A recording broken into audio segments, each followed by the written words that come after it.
Good morning student. आज हम बातें करेंगे संसाधनों के संरक्षण की। संसाधनों का संरक्षण होता क्या है, क्यों जरूरी है, क्या इसका महत्व है, संसाधनों के लाभ क्या होते हैं, संसाधन नियोजन क्या होता है, नियोजन की क्यों आवश्यकता पड़ती है, और मिट्टी क्या है और मिट्टी के निर्माण के कारक कौन से हैं। संसाधनों का संरक्षण, जैसे हमने पहले पढ़ा था, संसाधन होते क्या हैं। हमारे पर्यावरण में उपलब्ध प्रत्येक वो वस्तु जो मानव की जरूरतों को पूरा कर सकती है वो संसाधन कहलाती है। संसाधनों का संरक्षण होता क्या है। संसाधनों के उचित उपयोग और प्रबंधन को संसाधनों का संरक्षण कहा जाता है। 2 नंबर में डेफिनेशन आती है और 1 लाइन की है। संसाधनों का उचित उपयोग और प्रबंधन संसाधनों का संरक्षण कहलाता है। संसाधनों के संरक्षण की आवश्यकता क्यों है। वर्तमान समय में विश्व की जो जनसंख्या वो बहुत तेज गति से बढ़ रही है। जैसे जैसे जनसंख्या बढ़ रही है औद्योगिक विकास भी बढ़ रहा है। बढ़ने के कारण जो संसाधनों का दोहन है वो तीव्र गति से हो रहा है, और ये दोहन संसाधनों का अगर यूं ही जारी रहा तो जल्द ही संसाधन जो है वो समाप्त हो जाएंगे और आर्थिक विकास जो है वो अवरुद्ध हो जाएगा। इसीलिए संसाधनों का संरक्षण बहुत जरूरी है। संसाधनों का महत्व क्या है। संसाधन मानव जीवन का आधार है, क्योंकि आवश्यकताओं की पूर्ति होती है। प्रत्येक वो वस्तु जो हमारे पर्यावरण में मौजूद है और मानव की जरूरतों को पूरा करती है वो संसाधन है। तो मानव जीवन का आधार है संसाधन। उद्योगों की आधारशिला है। राष्ट्रीय अर्थव्यवस्था का आधार स्तंभ है। 3 चीजों का तो आधार हो गई। मानव जीवन का आधार है, उद्योगों की आधारशिला है, उद्योगों को कच्चा माल प्राप्त होता है, राष्ट्रीय अर्थव्यवस्था की आधारशिला है। किसी भी देश में संसाधन कितने उन्नत हैं वो उस देश की अर्थव्यवस्था से परिलक्षित होता है। चौथा लाभ क्या, महत्व क्या है।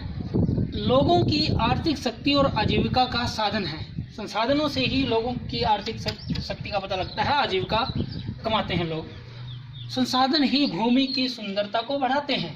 पर्वत, पठार, मैदान, झरने, ये सारे संसाधन हैं, ये भूमि की सुंदरता को बढ़ाते हैं। और संसाधन वैज्ञानिक अनुसंधानों को भी प्रोत्साहन देते हैं। ये इसके महत्व हैं संसाधन के। संसाधनों का नियोजन क्या है। ये भी नियोजन जो है वो भी संसाधन संरक्षण से ही जुड़ा हुआ है, उसी की तरह है। संसाधनों के विवेकपूर्ण उपयोग के लिए बनाई गई सर्वमान्य रणनीति को संसाधनों का नियोजन कहा जाता है। विवेकपूर्ण उपयोग के लिए बनाई गई नीति, रणनीति। संसाधनों का जो हम उपयोग में जिन संसाधनों को ला रहे हैं उनको इस तरीके से उपयोग में लाया जाए कि वो आने वाली पीढ़ियों के लिए बने रहें, वो संसाधन नियोजन है। इसकी क्यों आवश्यकता है संसाधन नियोजन की। क्योंकि हमारे जो संसाधन हैं वो सीमित हैं, सीमित मात्रा में है, असीमित नहीं है। और एक तो सीमित मात्रा में है, दूसरा अपने देश में जो इनका वितरण है वो भी बड़ा ही असमान है। कहीं पर ज़्यादा मात्रा में है, कहीं पर कम मात्रा में है। अतः संसाधनों के विकास और उनकी निरंतरता को बनाए रखने के लिए संसाधनों का संरक्षण बहुत जरूरी हो जाता है और संसाधन नियोजन जरूरी हो जाता है। संसाधन नियोजन के लाभ क्या हैं। संसाधन अगर हम नियोजन करेंगे, क्योंकि विवेकपूर्ण उपयोग के लिए रणनीति बनाई जाती है संसाधन नियोजन में, अगर हम विवेकपूर्ण उपयोग करेंगे तो संसाधनों की बर्बादी क्या होती है, कम होगी। संसाधनों की बर्बादी कम होगी, पर्यावरण प्रदूषण मुक्त रहेगा, प्रदूषण कम होगा।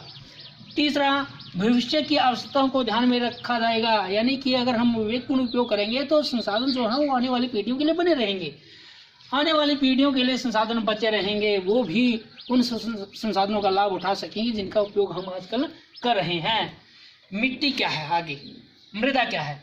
भूपृष्ठ की सबसे ऊपरी परत जो पेड़ पौधों के बढ़ने उगने के लिए जीवाश्म, खनिजांश और नमी प्रदान करती है। 3 चीजें, जीवाश्म, खनिजांश और नमी।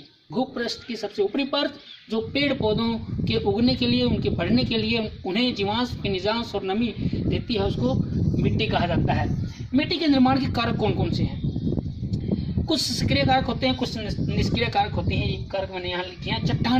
चट्टानें सबसे महत्वपूर्ण है मृदा के निर्माण में, क्योंकि मिट्टी का निर्माण, इसको जन्म सामग्री भी कहा जाता है, मूल पदार्थ भी कहा जाता है। मिट्टी का निर्माण इन्हीं चट्टानों से होता है। भूपृष्ठ के ऊपर जो पतली परत है उसके नीचे जो चट्टानें होती हैं, कठोर चट्टानें, उन्हें ही मूल पदार्थ कहा जाता है, क्योंकि इन्हीं के अपक्षय से ही मिट्टियां बनती हैं। दूसरा है जलवायु। जलवायु बड़ा ही महत्वपूर्ण रोल होता है मिट्टी के निर्माण में। जनक सामग्री जिससे मिट्टी का निर्माण होता है, जनक सामग्री जो कठोर परत है, ऊपरी परत के नीचे चट्टानें हैं जो कठोर, उनके पक्ष से मिट्टियों का निर्माण होता है। अगर ये जनक सामग्री अलग अलग प्रदेशों में एक जैसी है, चाहे वो लाखों करोड़ों किलोमीटर दूर ही क्यों ना हो, कई हजारों किलोमीटर दूर क्यों ना हो, लेकिन अगर वो सामग्री एक जैसी भी है, अगर जलवायु वहाँ की भिन्न है तो मिट्टियाँ भी भिन्न प्रकार की बनेंगी। अलग अलग प्रकार की जलवायु में मिट्टियों का निर्माण अलग अलग प्रकार का होगा। अगर ये जन्म सामग्री दो स्थानों की, अलग अलग स्थानों की एक जैसी भी क्यों ना हो, अलग अलग होगी, अगर जलवायु एक जैसी होगी तो मिट्टियों का निर्माण भी एक जैसा होगा। जैसे लैटेराइट मिट्टियाँ हैं, उष्ण कटिबंधों में लैटेराइट मिट्टियाँ पाई जाएंगी जहाँ तापमान और आर्द्रता की मात्रा ज़्यादा रहती है। तो जलवायु का बड़ा महत्वपूर्ण रोल है मृदा के निर्माण में। तीसरा है जैविक पदार्थ। जैविक पदार्थों में वनस्पति, जीवाणु और जानवर शामिल किए जाते हैं। ये जैविक पदार्थ हैं। वनस्पति से मिट्टी की उपजाऊपन का पता लगता है। जैसे जिन क्षेत्रों में वनस्पति सघन होगी, क्योंकि वनस्पति से क्या होता है, इसके गले सड़े अंश से ह्यूमस का निर्माण होता है, और जहाँ ह्यूमस की मात्रा ज़्यादा रहती है वहाँ पर मिट्टियाँ उपजाऊ रहती हैं।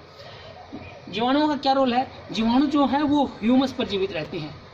जो वनस्पतियों का, जीव जंतुओं का गला सड़ा अंश है, उसमें ह्यूमस जिससे बनता है, मिट्टी में उपजाऊपन आता है, उस पर ये जीवित रहते हैं, और इसी वजह से ये प्रभावित करते हैं मिट्टी की उपजाऊपन को, उसकी जो क्या है, मिट्टी के उपजाऊपन को ये प्रभावित करते हैं। कैसे प्रभावित करते हैं? जैसे उष्ण और आर्द्र जो जलवायु है वहाँ पर ये जीवाणु अधिक क्रियाशील रहते हैं, और अधिक क्रियाशील जिन क्षेत्रों में रहेंगे वहाँ पर क्या कर देंगे, ह्यूमस को खाकर जल्दी चढ़ कर देंगे, उपजाऊपन वहाँ पर कम हो जाएगा।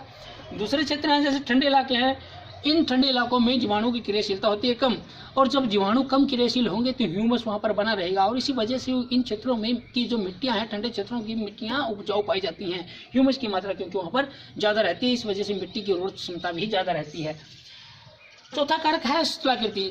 धरातल कहें, उच्चावच कहें, स्थलाकृति कहें, ये भी मिट्टी के निर्माण को प्रभावित करता है। जैसे जो तीव्र ढलान वाले क्षेत्र हैं वहाँ पर पतली परत बन पाती है, मिट्टी का जमाव कम हो पाता है, क्योंकि गुरुत्वाकर्षण की वजह से नीचे की ओर वो जो मृदा का अपरदन हो गया, अपक्षा होगा, वो जल्दी से वो सेल पदार्थ जो होगा ढलान के अनुसार नीचे चला जाएगा, और इस वजह से तीव्र ढाल वाले जो क्षेत्र हैं वहाँ पर मिट्टी का जमाव कम हो पाता है, और इस वजह से और जो मैदानी इलाके वहाँ पर उपजाऊ मिट्टियाँ पाई जाती हैं, खादर मिट्टियाँ जैसे।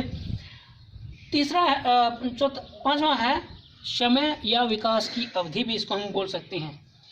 समय बहुत ही इम्पोर्टेंट है इसमें, क्योंकि 2 सेंटीमीटर की विकसित परत बनने में मिट्टी की कितना समय लग जाता है? लगभग 200 साल लग जाते हैं। तो समय का बहुत महत्वपूर्ण रोल रहता है। समय के साथ मिट्टियों की जो गुणवत्ता है उसमें भी अंतर आ सकता है।